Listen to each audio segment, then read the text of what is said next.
Assalamualaikum warahmatullahi wabarakatuh. Selamat pagi Anda pendengar dan juga pemirsa Mutiara Pagi RRI Bandung dimanapun berada. Senang sekali tentunya saya Alan Albana bisa membersamai Anda kembali. Di kesempatan hari ini kita akan membahas mengenai meraih makna syukur dalam kehidupan. Terkait topik tersebut kita sudah hadirkan narasumber kita. Sudah hadir ada Pak Ustadz Rafiq Rijal Fadilah yang sudah hadir di studio. Assalamualaikum warahmatullahi wabarakatuh Pak Ustadz. Waalaikumsalam warahmatullahi wabarakatuh. Ini menarik Pak Ustadz, meraih makna syukur dalam sebuah kehidupan. Maka seberapa besar pun apa yang kita dapatkan, seberapa tinggi jabatan yang kita miliki, kalau tanpa ada rasa syukur, ini merasa terus kurang. Iya benar, karena syukur itu adalah kunci dari kebahagiaan begitu kalau melihat daripada esensi syukur tersebut begitu. Baik, sejatinya bagaimana kita dalam proses meraih untuk supaya kita bisa mendapatkan syukur itu Pak Ustadz? Mangga. Baik. Bismillahirrahmanirrahim. Assalamualaikum warahmatullahi wabarakatuh. Waalaikumsalam warahmatullahi wabarakatuh. Alhamdulillahilladzi hadzana li hadza wa ma kunna linahtadiya laula an hadanallah. Asyhadu an la ilaha illallah wahdahu la syarikalah wa asyhadu anna Muhammadan abduhu Rasulullahul ladzi la nabiyya ba'dah. Faqad qala Allah ta'ala fil Qur'anil Karim, a'udzubillahi minasyaitonir rajim. Bismillahirrahmanirrahim. Walaqad ataina Luqmanal hikmah anishkur lillah, famay yashkur fa innama yashkuru li nafsi, wa man kafara fa innallaha ghaniyyun hamid. Al-ayah sadaqallahul azim. Baik. Hadirin, kalau sapaannya kan ke ini apa pendengar. Ya? Oh, pendengar ya, pendengar. Oke, hadirin pendengar Mutiara Pagi RRI Bandung yang saya hormati, mudah-mudahan hari ini kita mendapatkan rahmat dan ampunan Allah Subhanahu wa taala. Dan yang saya hormati presenter kita Kang Alan, semoga sehat selalu Kang ya. Amin ya rabbal alamin. Dan insyaallah yang akan menjadi tema sentral kita hari ini adalah meraih makna dalam kehidupan. Karena memang seperti pernah saya katakan tadi, bahwasannya rasa syukur itu adalah bisa dikatakan sebagai sumber kebahagiaan. Nah, nanti bagaimana cara kita menambah rasa syukur kita kepada Allah Subhanahu wa taala? Apa saja manfaat-manfaat makna syukur kita kalau misalkan ditanamkan di dalam hati kita kepada Allah Subhanahu wa taala, insyaallah kita akan bahas nanti. Dan pada intinya yang pertama-tama adalah kita pujikan puji dan syukur kepada Allah Subhanahu wa taala atas segala nikmat yang telah Allah berikan kepada kita. Karena saking banyaknya nikmat yang Allah berikan kepada kita, Allah berfirman, wa in ta'udzu nikmatallahi la tuhsuha. Kalau kita mencoba menghitung nikmat yang telah diberikan oleh Allah kepada kita Kang Alan, itu Allah mengatakan la tuhsuha, tidak akan mampu. Karena kenapa? Karena ya saking banyaknya nikmat yang diberikan oleh Allah kepada kita semua. Tapi nah ini yang menjadi penyakit hati kebanyakan orang. Mereka itu tidak sadar, merasa tidak diberi nikmat kepada Allah Subhanahu wa taala. Nah, ini yang menjadi poin pentingnya.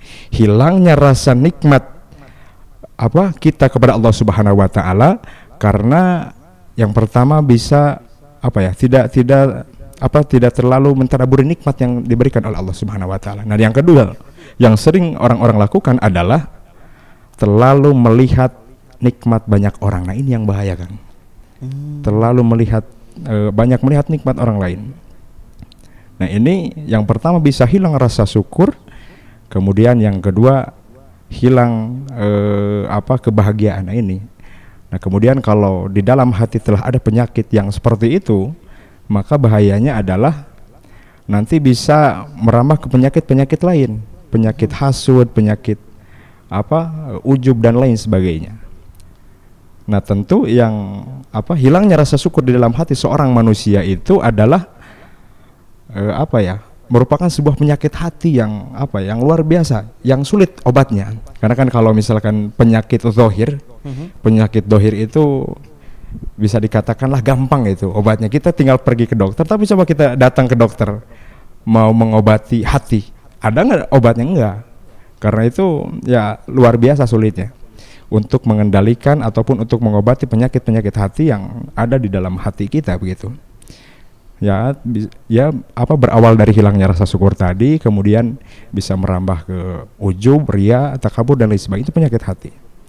Tetapi para ulama memberikan penjelasan bahwasanya kalau seorang manusia telah terkena penyakit hati, hatinya telah ada apa ya, disebutnya roda ilul qalbi, itu penyakit-penyakit hati kalau bahasa Imam Ghazali, maka salah satu yang bisa kita lakukan untuk mengantisipasinya adalah dengan yang pertama banyak membaca Al-Quran, kemudian muzalatus sholihin kalau bahasa kitabnya, ini berkumpul bersama orang-orang soleh, dalam arti ikut ke pengajian-pengajian, ikut ke majelis-majelis ta'lim, kemudian ikut ke majelis-majelis ilmu dan lain sebagainya. Nah, itu hal-hal yang bisa kita lakukan untuk mengantisipasi penyakit hati yang ada di dalam diri seorang manusia. Nah, termasuk hilangnya rasa syukur tadi begitu. Jadi ini perlu ada mitigasi, perlu ada penanganan. Kalau misalkan kita udah merasa diri kita ini udah hilang nih rasa syukur kita, maka segera beristighfar, segera bertaubat, karena itu ada sebuah hal yang harus diperbaiki gitu dalam diri kita, terutama dalam hati kita. Begitu. Karena kalau kita mentafakuri nikmat yang telah Allah berikan kepada kita, luar biasa, banyak sekali. Taruhlah kita nikmat jasad, ini luar biasa, nikmat mata, nikmat hidung, nikmat bisa berbicara, nikmat bisa mendengar dan lain sebagainya. Nah, yang paling dikhawatirkan, yang paling harus kita antisipasi, kalau kata Imam Ghazali, nikmat yang Allah berikan kepada kita itu, Kang Alan, akan sangat terasa kalau nikmat itu telah dicabut oleh Allah Subhanahu wa taala. Nah, ini yang perlu digarisbawahi. Kasih sakit gigi aja. Nah, begitu. Kita kan kalau misalkan udah ketika nggak sakit gigi, gitu ya. Kita ngerasa nggak punya gigi, karena memang ya itulah belum disadarkan, begitulah istilahnya oleh Allah Subhanahu wa taala. Kita diberikan hidung, ini luar biasa sempurnanya oleh Allah Subhanahu wa taala, betul kan, Kang? Kasih pilek gitu ya. Kasih pilek aja baru nih terasa punya hidung, benar ya, Kang? Itulah, dan hal-hal lain sebagainya. Dan itu pun bukan hanya dalam aspek jasmani saja. Begitupun dalam aspek kehidupan lainnya. Misalkan alhamdulillah kita masih punya orang tua, itu luar biasa. Itu kenikmatan yang bagi saya tiada tara itu, Kang. Betul. Karena ya doa orang tua itu luar biasa ininya, mustajab gitu loh, mencek bahasa Sunda memati gini. Paten satsiduh matu sautnya ya makbul, luar biasa. Nah, itu adalah suatu hal yang memang harus kita syukuri. Nah, kemudian yang yang digarisbawahi lah, itu intinya, pada intinya jangan sampai kita tidak mensyukuri nikmat yang telah Allah berikan setelah nikmat itu dicabut oleh Allah Subhanahu wa taala. Jadi mari kita syukuri semua nikmat yang telah Allah berikan kepada kita sebelum nikmat itu dicabut oleh Allah Subhanahu wa taala. Karena yaitu firman Allah, la in syakartum la azinanakum wa la in kafartum inna adzabi lasadid. Kalau kalian bersyukur atas nikmat yang telah Allah berikan, maka insya Allah Allah akan melipat gandakannya. Ya, karena manusia itu kadang kalau berbicara masalah syukur, Kang Alan, ya, selalu diidentikannya hanya dengan harta, hanya dengan kekayaan. Padahal tidak seperti itu. Banyak hal-hal di sekeliling kita yang setiap hari kita rasakan, yang tentu bisa kita syukuri, terutama ketenangan hati kita, terutama hal-hal yang kecil pun itu sepatutnya kita syukuri. Nah, itu. Kemudian bagaimana cara kita mensyukuri nikmat Allah Subhanahu wa taala? Bagaimana kita mengekspresikan rasa syukur kita kepada Allah Subhanahu wa taala? Karena banyak orang yang salah mengartikan begitu mengenai rasa syukur ini, hanya cukup dengan mengucapkan alhamdulillah, tetapi tidak seperti itu. Nah, Imam Ghazali mengatakan anna syukra yasta'milu ni'mata fi itmabil hikmah. Syukur itu kalau misalkan kita didefinisikan dulu pada artinya, ya Kang, ya, syukur itu bisa diartikan sebagai ekspresi kebahagiaan kita. Ekspresi kebahagiaan kita atas nikmat yang telah diberikan oleh Allah kepada kita. Dan memang kalau misalkan berkaitan dengan hal ini, kita misalkan diberi sesuatu hal yang diberikan sesuatu oleh Allah tetapi melalui tangan manusia, maka kita pun selalu berterima kasih kepada orang itu. Nah, padahal kebanyakan orang memang seperti itu, alhamdulillah sudah bagus. Tetapi ada juga sebagian orang yang memang tidak ingat, yang memang tidak sadar bahwasannya orang itu hanyalah perantara yang memberikan nikmat kepada kita yang diberikan oleh Allah Subhanahu wa taala.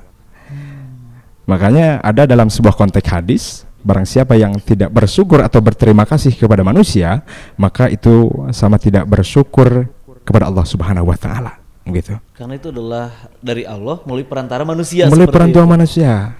Nah, begitupun sebaliknya. Kalau misalkan ada seorang manusia kemudian diberi kebaikan oleh Allah melalui seseorang, nah, dalam hal seperti itu pun ia tidak berterima kasih kepada manusia itu, misalkan, maka sejatinya ia tidak bersyukur kepada Allah Subhanahu wa taala. Begitu. Tetapi dalam pengertian lain, syukur ini adalah soloful abdi jami'a ma an'ama bima khuliqa li ajli. Jadi Allah memberikan banyak kenikmatan kepada kita. Salah satu cara yang bisa kita lakukan, yang harus kita lakukan untuk mengekspresikan rasa syukur ini adalah mentasarufkan atau menggunakan semua kenikmatan-kenikmatan yang Allah berikan ini terhadap hal-hal yang diridhoi oleh Allah Subhanahu wa taala. Begitu. Jadi bisa dikatakan syukur ini pekerjaan hati, pekerjaan lisan, kemudian sebuah pekerjaan yang memang bisa dilakukan oleh anggota badan kita. Contoh, kita punya mata, luar biasa nikmat ya Kang ya, diberikan mata oleh Allah Subhanahu wa taala. Nah, tentu salah satu yang bisa kita lakukan untuk mensyukuri nikmat mata ini adalah yang pertama tentu mengucapkan rasa syukur kita kepada di dalam hati, kemudian mengucapkan alhamdulillah oleh lisan. Nah, kemudian cara diekspresikan atau dilakukan dengan menggunakan mata ini melalui hal-hal yang diridhoi oleh Allah Subhanahu wa taala. Yakni misalkan membaca ilmu-ilmu Allah, kemudian melakukan hal-hal yang diridhoi oleh Allah Subhanahu wa taala. Nah, itu begitu. Nah, begitupun dengan hal-hal yang lainnya. Kita misalkan punya lidah, kita punya mulut. Nah, gunakan mulut ini untuk hal-hal yang diridhoi oleh Allah Subhanahu wa taala. Karena ya itu tadi, itu adalah salah satu hal yang bisa kita lakukan untuk mengekspresikan rasa syukur kita kepada Allah Subhanahu wa taala. Kalau dalam menurut Imam Ghazali, wa uridu biha, ya, maksud untuk menambah hikmah itu adalah menambah ketaatan. Jadi kita diberikan nikmat oleh Allah Subhanahu wa taala, diberikan nikmat oleh Allah Subhanahu wa taala, gunakan nikmat-nikmat itu dan syukuri nikmat-nikmat itu dengan cara menambah ketaatan kepada Allah Subhanahu wa taala. Kurang lebih seperti itu Kang. Kalau misalkan berbicara cara mengekspresikan rasa syukur kita kepada Allah Subhanahu wa taala. Nah, kemudian misalkan di dalam harta ya Kang ya. Tentu harta ini, nah ini yang menjadi tolak ukur kebanyakan manusia. Kita bisa bersyukur kalau misalkan punya harta banyak, ya enggak? Kalau misalkan diberikan rezeki, nah ini padahal tidak seperti itu. Itu harta itu hanya sebagian nikmat yang bisa kita syukuri. Hanya sebagian, dan tentu masih banyak dalam seluruh aspek kehidupan kita yang bisa kita syukuri, tentunya di dalam hati oleh lisan mengucapkan alhamdulillah, dan tentu diamalkan oleh amalan-amalan kita atau perbuatan kita untuk mengekspresikan rasa syukur itu. Nah, memang salah satu hal yang bisa kita lakukan kalau misalkan Allah menitipkan rizki, memberikan kita nikmat rizki, dan salah satu hal yang bisa kita lakukan itu adalah dengan yaitu tadi menggunakan harta itu sebagai tools, kalau bahasakan sebagai alat untuk meraih ridho Allah, sebagai alat untuk menambah ketaatan kepada Allah Subhanahu wa taala. Nah, itu seperti itu. Karena memang jangan sampai kita menjadi orang yang istilahnya lupa daratan. Begitu kita dicoba maka kita ingat kepada Allah, tapi sebaliknya. Begitu kita misalkan dihilangkan cobaan itu, maka kita lupa kepada Allah Subhanahu wa taala. Kita lupa kepada Zat yang pemberi nikmat, Zat yang Maha Agung yang pemberi nikmat kepada kita semua. Jangan sampai dalam hati kita ada rasa seperti itu. Nah, itu mengenai kenikmatan-kenikmatan yang memang bisa kita lakukan dalam hal ini. Oke. Nah, kemudian yang perlu kita sadari bahwasannya Allah pun pernah mengatakan dalam sebuah hadis qudsi, man lam yarda bi qadha'i wa lam yasbir 'alal bala'i wa lam yaskur 'ala na'ma'i falyatakhid ilha siwa'i. Ini saking pentingnya kita sebagai seorang manusia, terutama kita sebagai seorang umat Islam, untuk mensyukuri nikmat yang telah Allah berikan, dan juga di samping itu untuk sabar ketika Allah memberikan cobaan. Karena itu tadi kalau kita lihat ya kan, kalau kita klasifikasikan mungkin dalam setiap aspek kehidupan itu muncek bahasa Sunda mageninganan hirup malah mentehehe nya deh gitu gini kan. Maka syukur dan sabar adalah dua dua hal yang memang harus tertanam di dalam diri seorang manusia. Kalau misalkan Allah sedang memberikan kita cobaan, maka kuncinya adalah sabar saja. Tapi sabar dalam tanda kutip kita berikhtiar ya untuk menyelesaikan permasalahan-permasalahan itu. Tapi perlu diingat bahwasanya itu adalah cara Allah menyayangi kita. Itu adalah sebuah ujian yang Allah berikan kepada kita untuk kemudian nanti agar kita istilahnya naik kelas. Karena kalau misalkan kita diberikan ujian oleh Allah Subhanahu wa taala, maka disitulah Allah akan, kita pun kalau misalkan diberikan ujian oleh Allah ya Kang ya, diberikan ujian, kita disitulah suka kadang fitrahnya manusia seperti itu kebanyakan tuh, baru ingat kepada Allah gitu, baru ingin ini. Nah itu kebanyakan seorang manusia seperti itu. Begitu sebaliknya, kalau misalkan kita diberikan nikmat oleh Allah Subhanahu wa taala, maka kuncinya adalah bersyukur. Nah, ini syukur ini menjadi sebuah hal yang penting lah gitu dalam kehidupan kita. Karena itu tadi, syukur ini adalah salah satu aspek kehidupan, aspek dalam untuk mengelola hati kita agar hati kita menjadi bahagia, agar hati kita terus diberikan nikmat oleh Allah Subhanahu wa taala. Kemudian kalau misalkan seorang manusia telah bisa bersyukur kepada Allah, seorang manusia telah bisa mengendalikan hatinya, telah bisa mensyukuri nikmat-nikmat yang telah Allah berikan kepada seorang manusia itu, maka ada beberapa hikmah yang bisa dirasakan, ada beberapa hikmah yang bisa bisa dirasakan oleh orang tersebut. Salah satunya adalah hidup itu tentu menjadi berkah. Hidup bertambah keberkahan.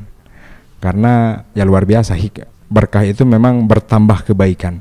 Luar biasa berkahnya hidup orang-orang yang memang bisa mengekspresikan rasa syukurnya, bisa mensyukuri setiap nikmat yang telah Allah berikan kepada kita.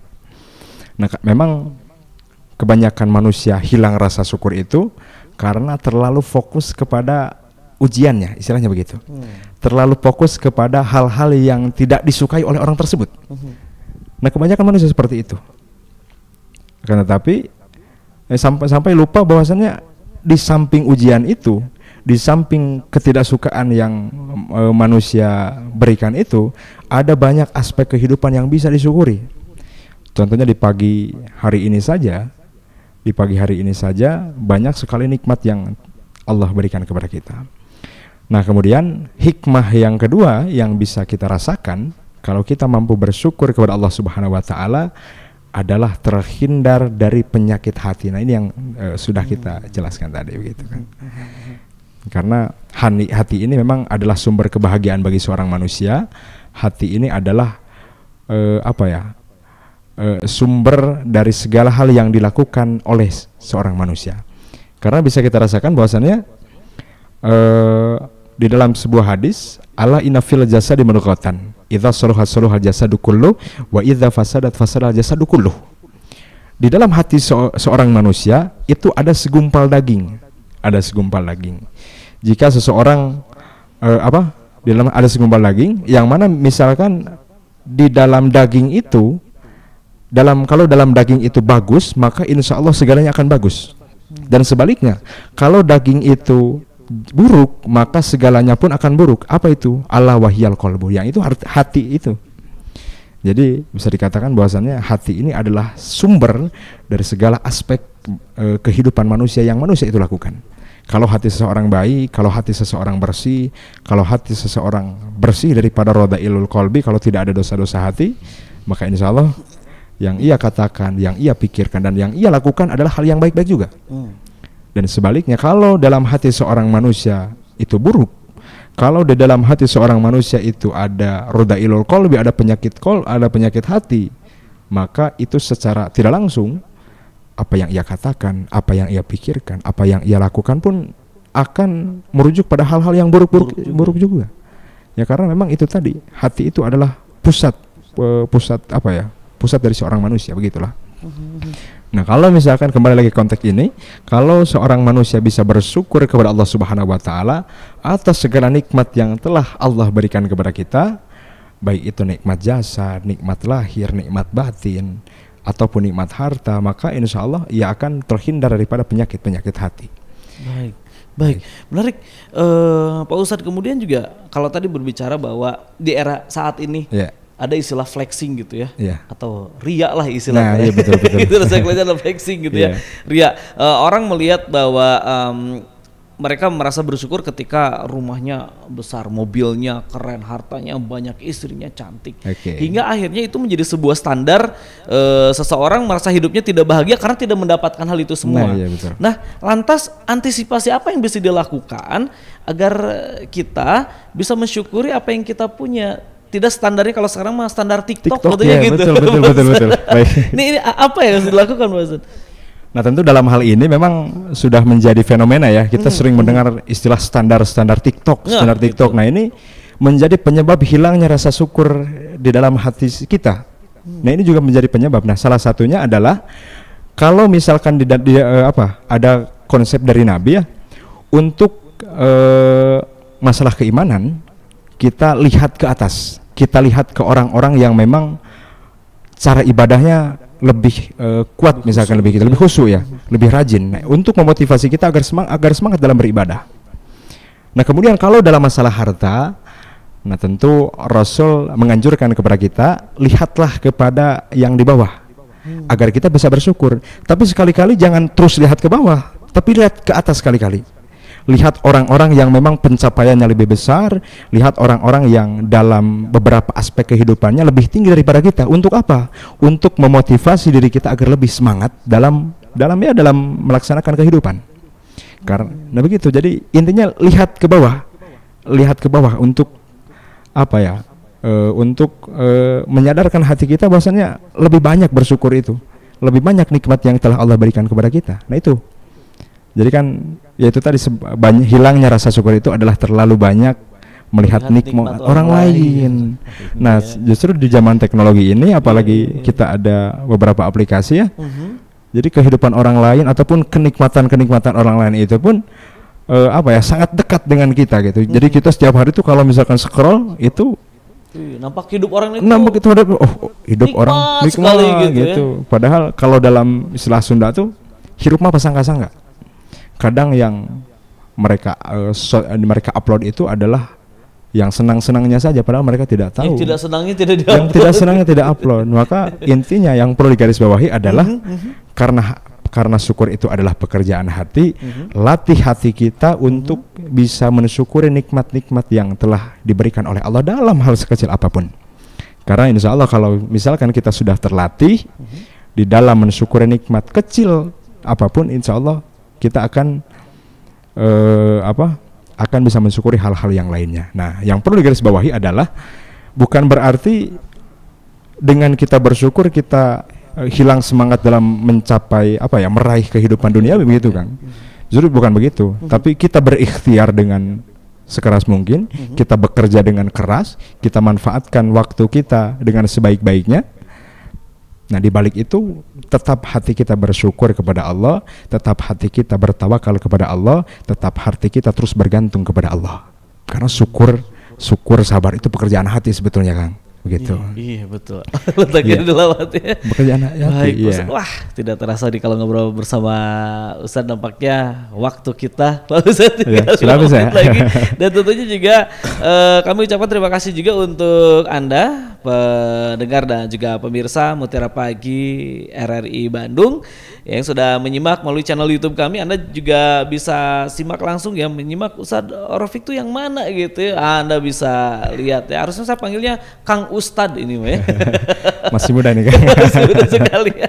Baik ya. Dan tentunya juga untuk Anda pendengar bisa cek juga di channel YouTube kami RRI Bandung Live agar Anda bisa menyimak gitu ya, menonton langsung, atau Anda juga jangan lupa di-subscribe agar mendapatkan berbagai notifikasi langsung ke handphone Anda atau ke laptop Anda supaya Anda bisa langsung menyimak gitu ya Mutiara Pagi RRI Bandung setiap harinya. Terakhir mungkin Pak Ustadz, boleh disampaikan terkait dengan meraih makna syukur dalam kehidupan kita, apalagi di era gempuran teknologi, era gempuran informasi, apa yang harus kita lakukan? Mangga. Oke, baik.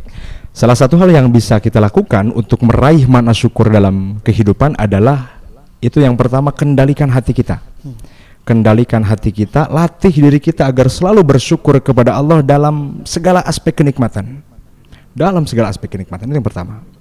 Kemudian yang selanjutnya adalah selalu belajar melatih hal-hal yang memang berkaitan dengan kenikmatan-kenikmatan yang Allah berikan kepada kita, karena banyak sekali kalau misalkan kita hitung mengenai kenikmatan-kenikmatan itu. Nah, kemudian yang ingin saya garis bawahi, yang seperti yang tadi saya katakan, kunci kehidupan itu adalah syukur dan sabar. Nah, kalau misalkan syukur dan sabar telah terlatih dalam hati kita, maka insya Allah hati kita pun akan tenang, kita akan teriweh, istilah nama gitulah. Kalau misalkan kita ada cobaan yang diberikan Allah, ya kita sabar aja. Kalau misalkan kita mendapatkan banyak kenikmatan, ya kita bersyukur kepada Allah Subhanahu wa taala dengan cara tadi, dengan cara syukur oleh hati, kemudian syukur oleh lisan, dan kemudian dilakukan dengan amal-amal perbuatan. Akan tetapi perlu kita garis bawahi juga bahwasannya syukur dan sabar ini bukan berarti kita lepas daripada ikhtiar, tapi kita ikhtiar semaksimal mungkin, kita lakukan semaksimal mungkin apa yang bisa kita lakukan, kita raih mimpi-mimpi kita. Akan tetapi dalam hati tetap tanamkan rasa syukur, tetap tanamkan rasa sabar, tetap tanamkan rasa tawakal kepada Allah Subhanahu wa taala. Nah, pada itu adalah sebuah hal yang fundamental, istilahnya adalah sebuah hal yang memang dasar, yang memang harus ditanamkan oleh seorang umat manusia, apalagi seorang muslim. Karena insya Allah kalau misalkan dalam seorang muslim telah bisa mengendalikan hatinya dalam meraih syukur, meraih sabar, dan meraih tawakal, insya Allah akan bisa mendapatkan kenikmatan, akan bisa mendapatkan kebahagiaan dalam kehidupan.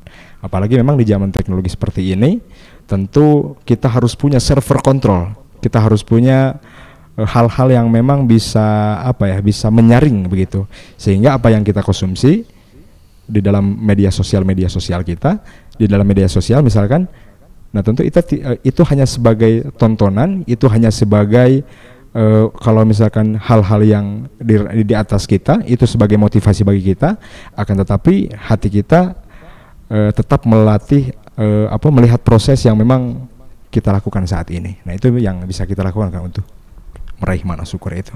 Baik, aturun terima kasih tentunya Ustadz Rafiq Rizal Fadilah, apa yang sudah disampaikan mudah-mudahan bisa menambah referensi dan tentunya menambah ilmu untuk kita semua. Mobil khusus untuk saya sendiri yang turut hadir di studio Mutiara Pagi RRI Bandung, dan juga pendengar apa yang tadi disampaikan mudah-mudahan bisa menambah keyakinan kita bahwa ikhtiar itu boleh melangit tapi hati kita tetap membumi. Nah, iya, supaya kita tetap bisa bersyukur. Terima kasih juga untuk Anda yang sudah menyimak kami melalui channel YouTube kami di RRI Bandung Live, dan juga terima kasih untuk Anda yang sudah mendengarkan melalui siaran terestrial kami. Ini pancarluaskan di Ciamis, Tasikmalaya, Garut, Sumedang, Subang, dan juga Cianjur. Mudah-mudahan bisa menambah keyakinan untuk kita semua. Sampai berjumpa kembali di Mutiara Pagi RRI Bandung selanjutnya. Saya Alan Albana pamit undur diri dari ruang daerah Anda. Terima kasih. Wassalamualaikum warahmatullahi wabarakatuh.